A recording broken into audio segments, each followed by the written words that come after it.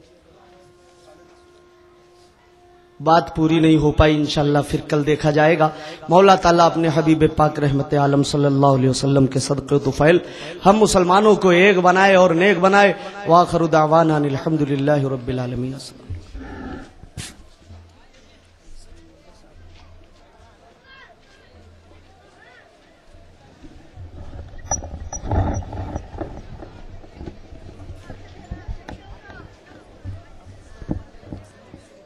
یا نبی سلام علیکہ، یا رسول سلام علیکہ، یا حبیب سلام علیکہ، صلوات اللہ حبیبی یا رسول اللہ،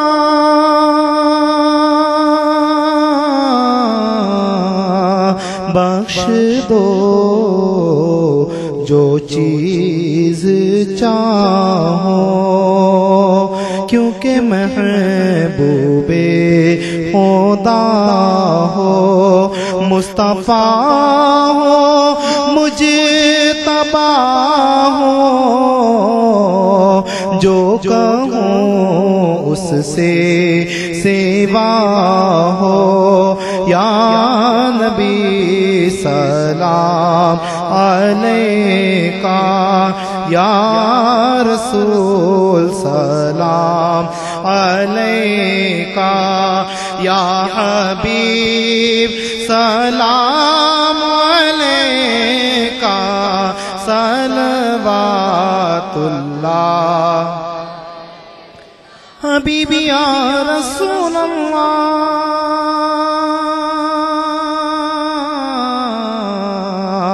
وقت پیدائش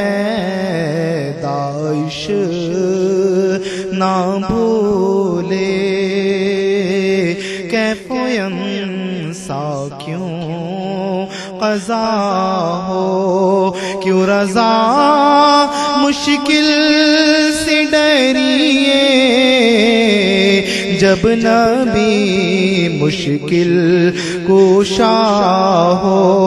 یا نبی سلام علیکہ، یا رسول سلام علیکہ، یا حبیب سلام علیکہ، صلوات اللہ علیکہ۔ السلام علیکم یا رسول اللہ، صلاۃ والسلام علیکم یا حبیب اللہ، وعلی آلک و صحابک یا شفیعنا یوم الجزاء۔ تشریف رکھیں۔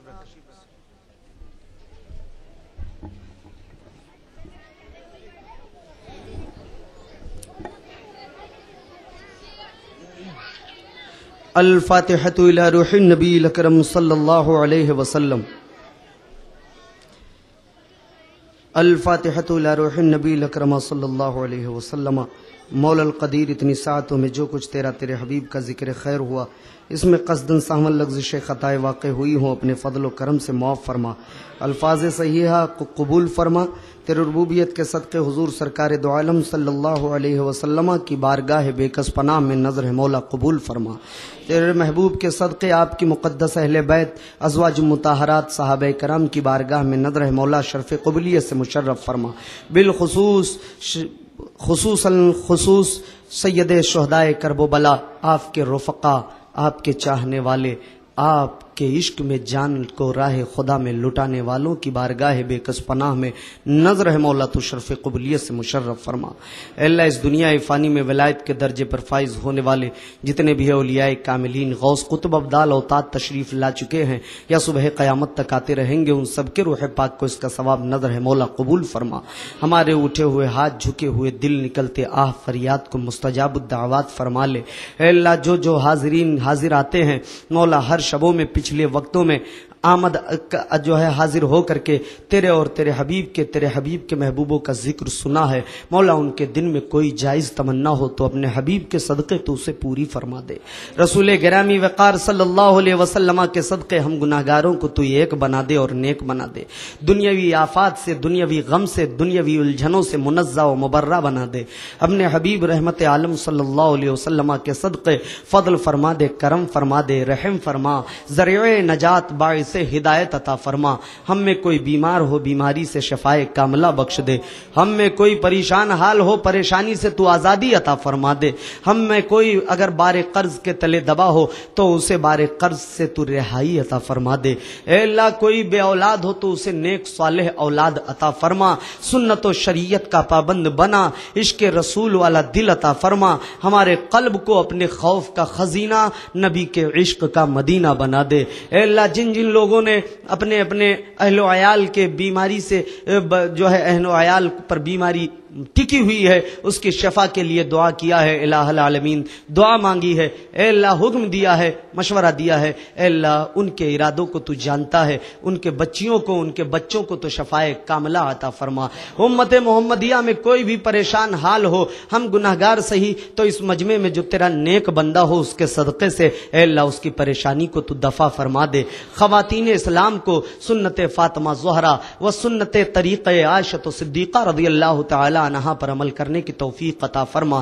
اے اللہ پردے کا خوب سے خوب تر انتظام کرنے کی. اے اللہ پردے کو اپنے اسلام کے طریقے سے اپنے معاشرے میں اپنے سماج میں اپنے گھروں میں پردے کو قائم رکھنے کی توفیق عطا فرما.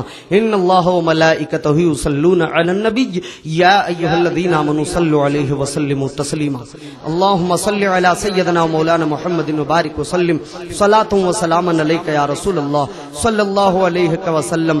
سبحان ربک رب العزت عما یصفون وسلام علی المرسلین والحمد للہ رب العالمین بحق لا الہ الا اللہ. تمام حضرات تبرک لے کر جائیں.